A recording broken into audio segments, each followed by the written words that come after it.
Hi, my name is Christopher Malcolm, and welcome to Movable Canvas, where we talk about cinema, art, culture, and where those things intersect. In today's episode, we'll revisit a contender, Elia Kazan's 1954 drama, On the Waterfront.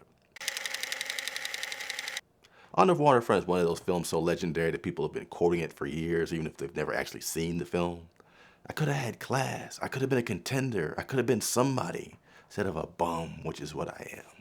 That monologue ranks among the most famous ever, and Marlon Brando's heartfelt delivery of it will live on the minds of moviegoers for the rest of all time. I had definitely heard of that speech long before I had seen the film, and devoid of context, the words still strike at the heart of how many people feel about life having passed them by. In context, the words describe the feelings of Terry Malloy, an ex-boxer who never quite made it to the top. His failure to maximize his talents made all the more bittersweet by the feeling that he was robbed of his chance by the corrupt environment in which he lives, and more painfully by his own brother, Charlie, played by Rob Steiger, who serves as a mouthpiece for corruption. At the head of the evil lurking above the waterfront is a corrupt union leader, Johnny Friendly, played by the wonderful Lee J. Cobb. I never had the honor of actually meeting Lee J. Cobb in real life, but between his roles in films like this, 12 Angry Men, and Man of the West, I think it's fair that few people have ever been so good at being so disagreeable on screen. He elevated the charismatic hard case to an art form, and he's in full volume here as the corrupt Johnny Friendly. Karl Malden, who I actually did get a chance to meet, steps in here as the crusading priest Father Barry, trying to rid the waterfront of the corruption. And the 30-year-old Eva Marie Saint plays the younger sister of a man who Terry unwittingly sets up to be murdered in the opening minutes of the film. When she comes into Terry's orbit following the murder, their chemistry and shared pain mix into kind of a deep connection that transcends both of them by the end of the story. What makes the impact of this film so timeless is less the scene-by-scene plot development, more so the central question. How does one find the courage to stand up against evil and make their voice heard in opposition to the roaring herd? What price must be paid to stand by one's convictions? I mentioned earlier how Terry Malloy's I Could Have Been a Contender speech deepens with context. When you know what he's referring to, it makes the words all the more powerful. On the Waterfront as a film is also one that deepens with context. Once you understand the environment in which it was made, who the man was who made it, and why both the film and the director's legacy are complicated, it gets even more interesting. Elia Kazan is responsible for some of the greatest films Hollywood has ever produced. In addition to On the Waterfront, is responsible for such titles as A Face in the Crowd, Gentleman's Agreement, A Tree Grows in Brooklyn, A Streetcar Named Desire, East of Eden, Splendor of the Grass. All politics aside, this man is one of the best directors Hollywood has ever had. So why is it that upon receiving an honorary Oscar at the 1999 Academy Awards, he was met with such a cold reception? Why is it that to this day, almost 70 years since the release of On the Waterfront, his name is still met with derision among many here in Hollywood? Well, he named names. I always lead off these essays by saying that we discuss cinema, art, and culture here, and that's because those things are often inseparable. The film On the Waterfront is inseparable from the culture from which it sprang. So in the discussion of this film, it's necessary to really discuss the world in which it existed. The Hollywood Blacklist is a topic worthy of its own series of documentaries, and in fact, many such documentaries do exist, so there's no way for me to adequately tell the entire story of McCarthyism in this brief essay. But here are the broad strokes for context. In the wake of World War II, as the Korean War was just kind of getting started and bringing the Cold War into motion, certain U.S. politicians took advantage of the growing fear in the United States to boost their own profiles by riding the wave of anti-communist hysteria.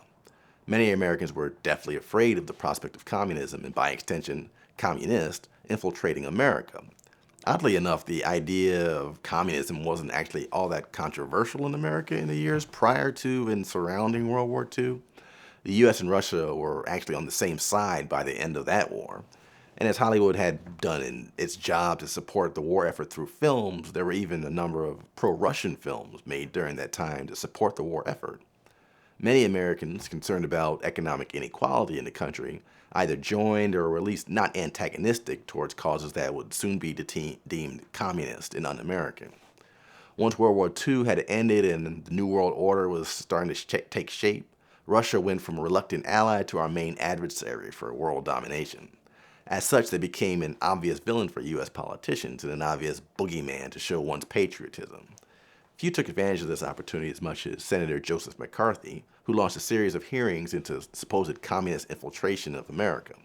These hearings covered many bases, but just as Hollywood's high profile made it ideal for spreading patriotic messages during wartime, the public's insatiable appetite for all things Hollywood also made it a ratings bonanza and a target for McCarthy's investigations. Like most congressional hearings then and now, these were meant more for show and political posturing than actually getting to the root of a real problem. But being considered on the wrong side of patriotism was a real threat for people working in Hollywood at the time. And that left those working prominently in the film industry with a terrible decision. If you were unfortunate enough to be called in front of the committee, you could either go along with the ruse, name names, and cast stones against your fellow coworkers in an attempt to save your own skin, or you could keep silent or show other signs of defiance, which might land you in contempt, and with a one-way ticket to the Hollywood Blacklist. High-profile Blacklist members like screenwriter Dalton Trumbo were barred from the industry and prevented from making a living for decades. Actors like John Garfield would see their careers ruined by refusing to cooperate with what they believed to be an immoral and undemocratic inquiry. In the case of John Garfield, the Blacklist contributed in a large way not only to his career decline, but eventually his early death. Of course, it's easy in hindsight to look back at the communist witch hunt of the 1940s and 50s and know which side of the ledger one should fall. The Blacklist was evil to its very core. The hearings were downright anti-American, and clearly those who made every effort to resist it were on the right side of history. But of course, saying that, I think for those of us living today who didn't have to go through that ourselves, it might be a bit of an oversimplification to reject that we would have done something different if we were put in that circumstance. There's a great bit that Richard Pryor does when he was talking about Nazis. He jokes about how he would talk to his friends around the neighborhood, and his friends would confidently strut about talking about how if the Nazis came to town, they would just kick the Nazis' ass, and that would be that. Richard Pryor retorts to his friends saying, man, you wouldn't have done nothing. Actually, he used something other than the word nothing, but this is a PG channel, so yeah, you get the picture. In other words, people would be just as scared now as people were then. It's easy to talk tough when you're not faced with the problem yourself. And that's kind of how I feel about the Blacklist. As tragic as it was, I don't want to cast stones because I wasn't there and, I wasn't in that situation. So I try to put myself into the shoes of someone in that situation who made the other choice, who chose to name names. No doubt many people name names because they genuinely thought it was the right thing to do. If you do a bit of research, you might even be surprised to see that many of your favorite stars fell into this camp. But many others did so simply because they lacked the courage to, in the face of the consequences, to do what was right. I'm not sure where Elia Kazan ultimately landed on that spectrum, but in the end, he chose to cooperate with the investigators.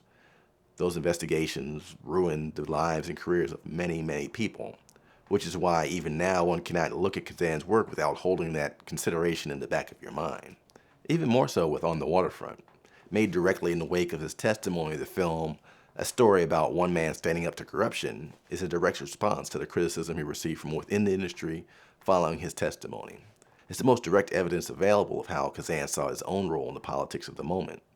With Lee J. Cobb's corrupt union head standing in for the communist influences in the industry, and Terry Malloy, the brave one who has to stand up and face them all alone, being a stand-in for Kazan himself.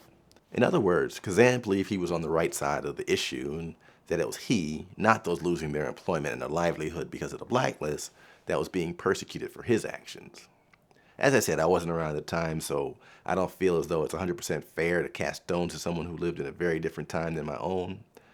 And to project that I would have done the right thing if I was put in the same circumstances gives me credit that I have yet to earn. But I think it's necessary to consider these questions when viewing On the Waterfront because it adds to the complexity of the film.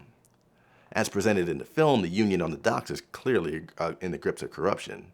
Off-screen, unions in Hollywood and beyond have often been villainized as safe havens for communists, so it's no stretch to see how Kazan made that writing decision. It's easy to root against Johnny Friendly because he's so clearly in the wrong. Terry Malloy makes for an ideal protagonist as he is caught directly in the middle between the two sides, his moral compass leading him one way, his familial allegiances tying him to the other. Again, this is clearly a reflection of the moral weight that Kazan himself must have been carrying when making the decision of whether or not to testify. It couldn't have been lost on him that the impact his testimony would have on his coworkers would be quite serious. Regardless of his politics, this had to be a thought that crossed his mind, but of course it also speaks to the power of cinema to shape the conversation and guide our opinions towards complicated topics. If you were to watch the film knowing nothing about the Hollywood Blacklist, as I did the first time I saw it, it's a fairly black and white morality tale. Man finding the courage to stand up to evil. But if you can broaden out and look at the whole story, it becomes more complicated.